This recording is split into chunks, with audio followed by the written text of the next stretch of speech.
For I received from the Lord himself that instruction which I passed on to you. Thank you. That the Lord Jesus, excuse me for sniffling, y'all. I'm just, ugh. That the Lord Jesus, on the night in which he was betrayed, took bread. And when he had given thanks, he broke it and said, "This represents my body." The body was his body and us. He bore our sins in his body for our body. Right? Yeah. Right. So he wasn't just talking about this represents my body, which is offered as a sacrifice for you. Just like he took our sin, in his body. So he wasn't dying for himself. He was dying for us. What's the word? Propitiation. Yeah, that. You remember that from last week or the week before? It was a propitiation. It was a substitution. Jesus, all that you see done by Jesus, just substitute you. That was you. That was our punishment that he was taking upon himself. We should have been there.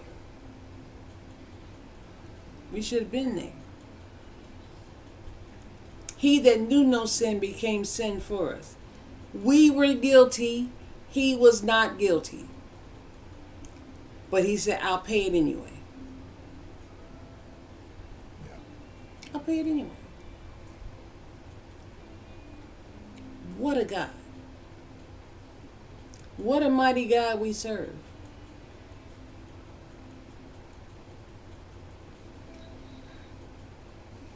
I wouldn't have done it. I'm just going to tell you. I wouldn't have done it. I am too much in my flesh to have done that. Jesus saw the need and said, I'll pay the price. For the whole world. For all time. I'll pay the price. From Adam until in the future, I'll pay the price. You do know he went back that far. He didn't just pick up sins in the 20th, the first century and forward. No. He went all the way back to the OG. The OG. The original gangster. That would be Adam. Okay. Without him, none of this would be happening with it. No. He went back to the OG, the original gangster of sin. That would have been Adam. Okay.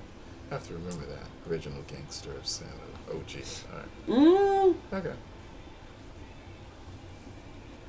And from that time, from that moment where they rebelled against God until all the way in the future, beyond where I can see, every person that's born of Adam carries the original sin. And Jesus says, I'm going to die for that too. It hadn't even been committed yet. They're not even born yet. I'm dying for them too. I'm trying to preach y'all.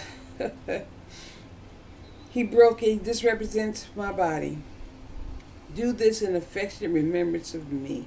Partake. All right.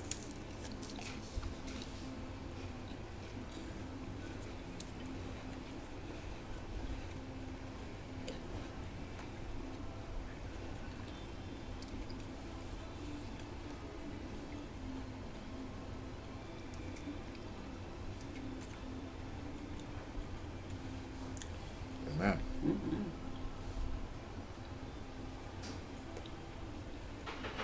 In the same way, thank you, after supper, he took the cup. saying, this cup, in this cup, is the new covenant ratified and established in my blood. Blood. What's the purpose of blood again? Without the Not shedding of blood, there's no remission of sin.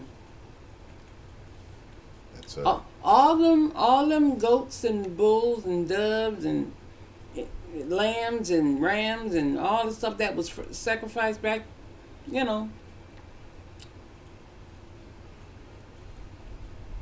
back from Adam. Well, they didn't sacrifice nothing. Well, how you think they got those skins?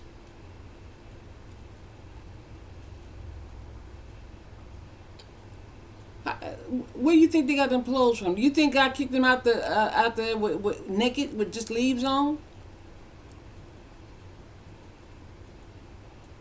He killed something.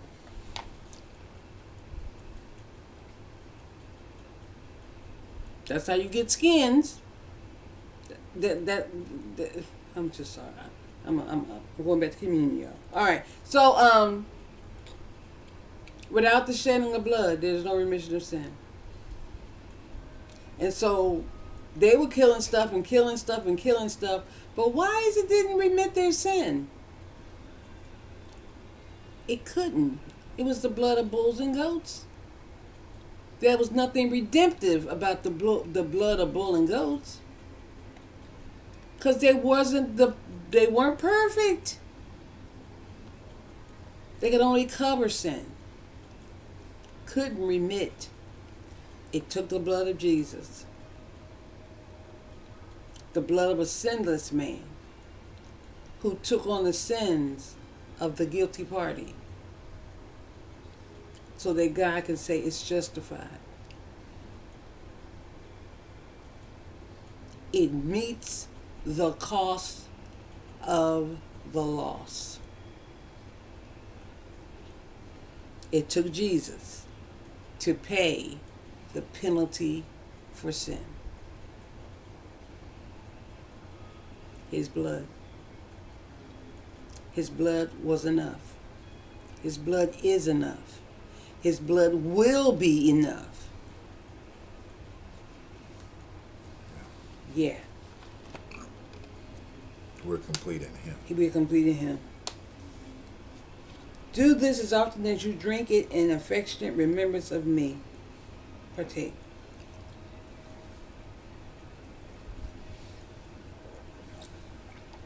Amen. Thank you.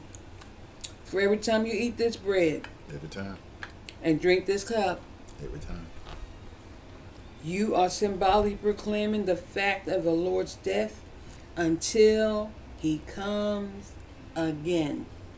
He's coming again. He's coming again. Now, to help you out, when Paul wrote this, Jesus had already been dead. So his coming again that Paul was talking about is something in the future. From when Paul said it. From when he said it. Because Jesus had already came back from he already died.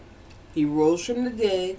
Set it up on high. Set it on high. And then he came back, hung out with his disciples, eating fish and talking and meeting people on the road to Emmaus, and all kinds of stuff was going on.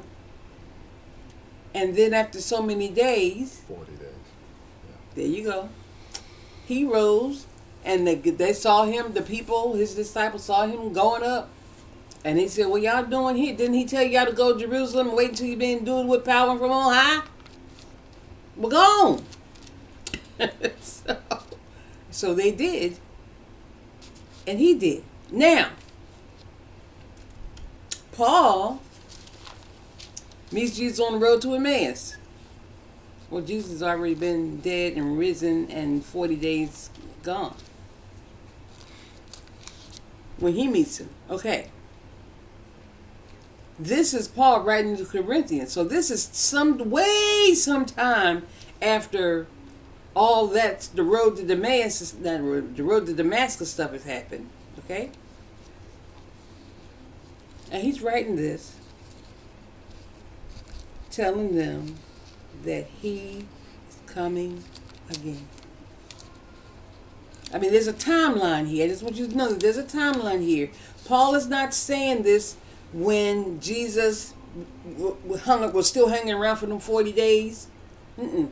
This is long after those 40 days are over. So he's saying he's coming back. And the coming back that he's talking about is when he comes back as the king. He's not coming back to bring peace. He's coming back to bring judgment.